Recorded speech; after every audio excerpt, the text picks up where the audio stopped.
Bonjour à tout le monde, bonjour à tous, bonjour à toutes. Aujourd'hui, je vous propose la première activité en ce qui concerne les cours de la troisième à PIC et qui concerne le premier chapitre intitulé l'éducation alimentaire, la digestion et l'absorption intestinale. En ce qui concerne cette première activité, il est intitulé les aliments. Dans cette activité, Inch'Allah, on va commencer par une petite introduction. Vous avez étudié dans la première année scolaire collégiale, vous avez étudié dans la science de la vie et la terre, dans le cours de l'alimentation chez les êtres vivants, dans la partie qui concerne l'alimentation chez l'homme, vous avez étudié que l'homme c'est un être vivant omnivore. Qui dit omnivore dit un être vivant qui consomme des aliments d'origine végétale et des aliments d'origine animale. Et aussi, vous avez étudié que l'homme, il possède une dentition complète, c'est-à-dire une dentition qui se caractérise par la présence des canines et aussi des incisives et des prémolaires et des molaires.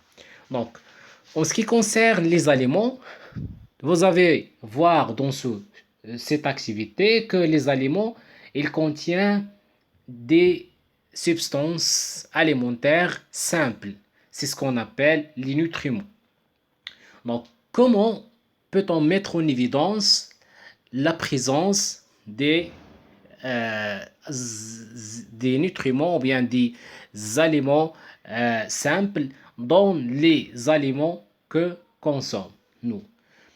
Et aussi, quelles sont les fonctions, les grandes fonctions des aliments et est-ce que les aliments uniquement ils apportent à notre corps l'énergie ou bien il y a d'autres fonctions que possèdent les aliments.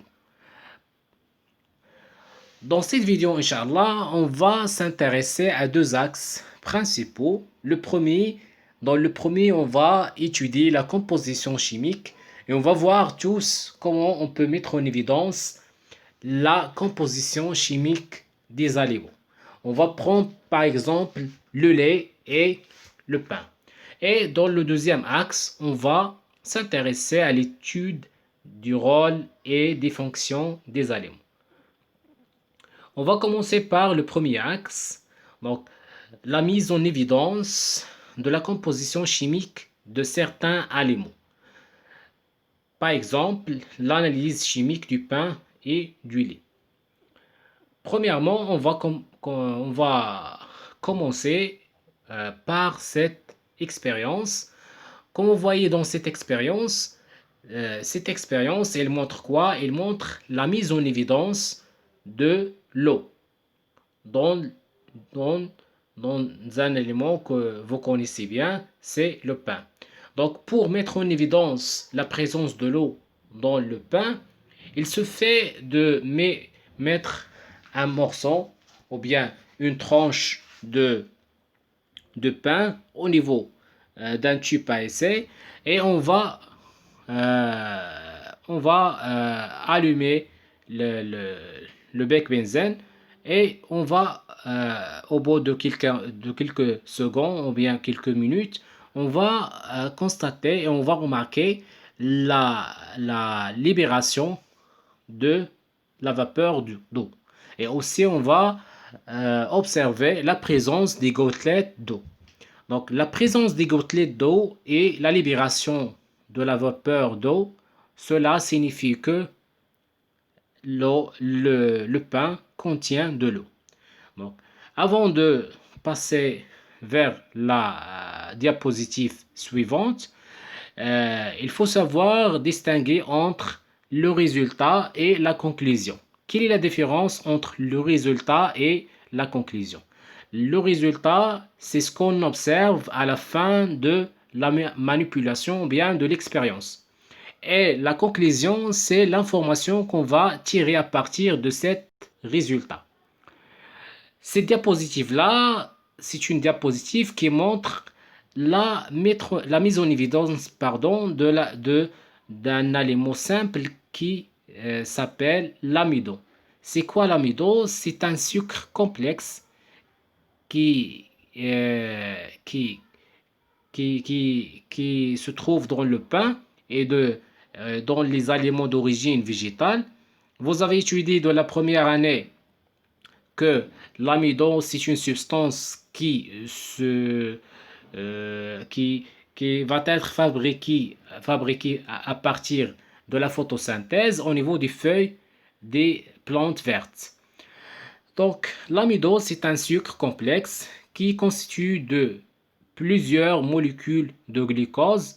Et le glucose aussi, c'est un aliment simple ou bien c'est un sucre simple.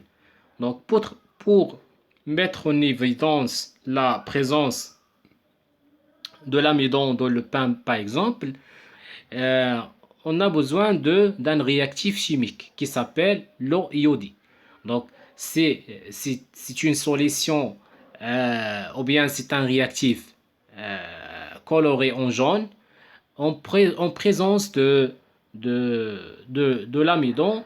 On va constater que ce réactif chimique, il va réagir avec l'amidon et on va voir et on va observer à la fin de l'expérience, on va observer en présence de l'amidon la présence d'une coloration bleu-violet. Donc la présence de cette coloration bleu-violette, donc il va nous indiquer pardon, que le pain ou bien l'aliment qu'on va étudier, il contient de l'amidon. Donc, pour mettre en évidence la présence de l'amidon, il suffit d'ajouter quelques gouttes de l'eau d'iodée. En, en présence de l'amidon, on va constater l'apparition d'une coloration bleu-violet. En absence de l'amidon, l'eau iodée ne va réagir pas avec l'amidon parce que l'aliment ne contient pas de l'amidon et on ne va pas constater l'apparition de la coloration bleu-violet. Pour mettre en évidence la présence des protéines ou bien des protides, on utilise un réactif chimique qui s'appelle l'acide nitrique. Donc, l'ajout de quelques gouttes d'acide nitrique sur le pain, par exemple, il va donner une coloration jaune. La présence de cette coloration, ou bien l'apparition de cette coloration, elle va signifier que le pain contient des protéines ou bien des protides. Cette diapositive-là, c'est une diapositive qui montre comment on peut mettre en évidence la présence des lipides au niveau des aliments. Donc, il suffit de frotter un morceau, par exemple d'amande, sur un papier et on va constater et on va observer la présence d'une tache translucide et on va conclure que l'amande contient des lipides. En ce qui concerne les sels minéraux, donc pour vérifier que un aliment contient les sels minéraux, par exemple le calcium, etc. Donc il faut initialement préparer ce qu'on appelle un filtrat. Par exemple, le filtrat de pain. Donc pour préparer le filtrat du pain, donc on va ajouter l'eau distillée à des morceaux de pain et on va filtrer ce mélange-là et on va récolter une solution qui s'appelle le filtrat du pain. Et on va faire des expériences, on va réaliser des expériences sur ce filtrat du pain. Donc, voici deux expériences qui misent en évidence la présence des sels minéraux. Donc, pour la première, on va ajouter le nitrate d'argent sur le filtrat du pain et on va constater à la fin de la manipulation la présence d'un précipite blanc qui noircit en présence de la lumière et cela signifie que le filtrat du pain contient les sels de chlorure. En ce qui concerne le deuxième la deuxième expérience, pardon, on va ajouter l'oxalate d'ammonium, qui est un réactif chimique incolore, sur le filtrage du pain et on va constater, on va observer la présence, à la fin de l'expérience, la présence d'un précipite blanc qui ne se noircit pas en présence de la lumière. Donc, enfin, donc, voici l'expérience qui montre la présence du glucose. Donc, le glucose, c'est un sucre simple. On peut mettre en évidence la présence du glucose au niveau d'un filtrant, par exemple du lait ou bien du pain, en ajoutant un réactif chimique qui s'appelle liqueur de Fehling. Donc, après l'ajout de ce réactif-là sur le filtrage du pain, on va chauffer jusqu'à ébullition et on va constater la présence d'un précipite rouge briquet. Donc cela signifie quoi? Cela signifie que le filtrage du pain et le filtrage du lait contient le glucose. Le tableau suivant, il résume les réactifs utilisés pour la mettre en évidence des aliments simples. Par exemple, comme on a déjà vu dans les diapositives précédentes, pour mettre en évidence la présence de l'amidon, on utilise quoi? On utilise l'eau iodée. Pour la mise en évidence la présence de l'eau, on va chauffer par exemple, les morceaux de pain, etc. Donc, maintenant, voici un tableau qui montre la composition chimique d'un morceau du pain. Donc, comme vous voyez ici, le pain, il contient des glucides, c'est-à-dire les sucres. Il contient aussi l'eau, les protéines et la graisse et des sels minéraux, pardon.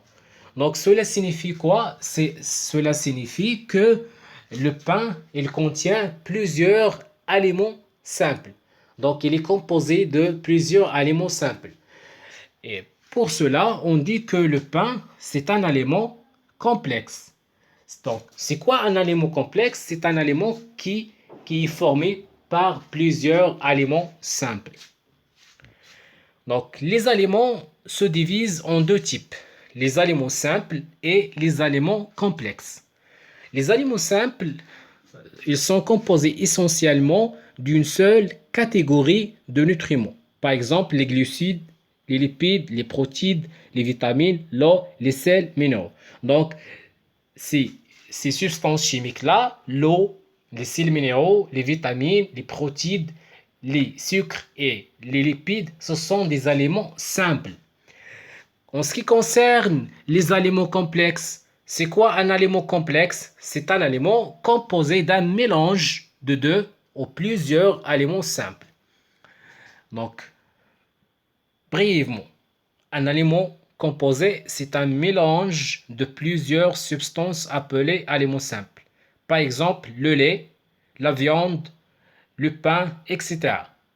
Un aliment simple, c'est un aliment ou bien c'est un constituant alimentaire qui se compose d'une seule ou bien la même catégorie de molécules, par exemple les protéines, l'eau, les sels minéraux. Les aliments consommés, ils se divisent en plusieurs catégories selon la richesse d'aliments simples. Par exemple, il y a des aliments riches en protéines, par exemple la viande, les poissons, l'œuf, etc. Il y a des aliments riches en lipides comme fromage, beurre, etc. Et il y a des aliments riches en glucides comme le pain, le couscous, des aliments riches en eau et sels minéraux et vitamines comme les fruits et les légumes. Passons maintenant à l'étude des rôles et des fonctions des aliments. Voici la première photo. Donc cette photo-là, c'est une photo qui montre le marathon, donc pendant le marathon, on remarque que les sportifs consomment une grande quantité de sucre. Pourquoi? Pour donner l'énergie à notre organisme et à notre corps qui va être consommé pendant l'effort physique. Donc on sait que le marathon nécessite une grande puissance et une grande énergie. Donc cette énergie, elle va être apportée par l'alimentation et surtout par les aliments énergétiques qui sont riches en sucre. La deuxième photo, c'est une photo de la population des pôles congelés, les Esquimaux. Donc, les Esquimaux, c'est une population qui se caractérise par une alimentation euh, qui repose principalement sur la viande des phoques, avec des morceaux de graisse pardon, qui, euh, qui est d'environ 2 à 3 kg grammes pour une personne. Donc, pourquoi les Esquimaux consomment les graisses et la viande des phoques? Parce que on sait que dans les régions congelées, donc notre corps il doit garder sa température constante. Donc cette température elle va être gardée par la consommation des aliments riches en matière graisse. La dernière photo, c'est une photo d'une mère qui allait son petit. Donc, pendant l'allaitement, donc le lait de la mère, donc il contient des substances qui vont protéger le bébé et qui vont être assurer la croissance de, au niveau de la masse corporelle et au niveau de la taille. Donc, on conclut que le lait donc maternel, il contient des substances qui permettent le bon fonctionnement de l'état physiologique du bébé et aussi qui permet l'augmentation de la taille et du poids du bébé et qui permet la croissance continue du bébé. Donc, d'après ces photos-là, ces documents précédents, on peut conclure que les aliments qu'on consomme, on peut les classer en trois catégories. Il y a les aliments pâtisseurs, comme la viande et comme les poissons, etc. Il y a les aliments énergétiques, ce sont les aliments riches en sucre et en matière graisse. Par exemple, les féculents, le couscous, etc., le pain. Il y a aussi les aliments protecteurs. Ce sont les aliments qui vont protéger notre organisme. Par exemple, les fruits et les légumes. Donc, les aliments simples peuvent être classés en trois catégories principales.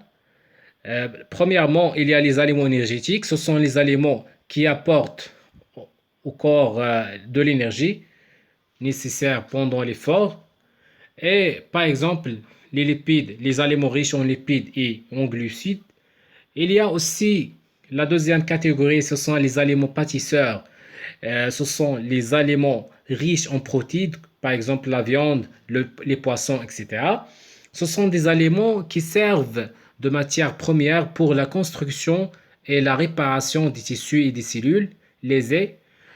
Et finalement, les aliments fonctionnels, ce sont les aliments euh, qui permettent le bon fonctionnement physiologique de notre corps. Par exemple, les aliments riches en vitamines et en sels minéraux.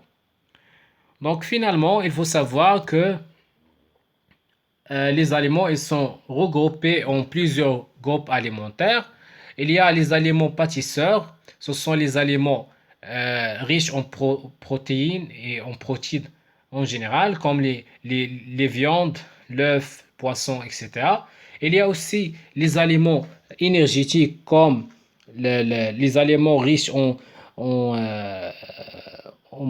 lipides et en sucre, comme vous voyez ici, comme le pain, les pâtes, la pomme de terre, confiture, euh, beurre, les crèmes, les pâtes, etc.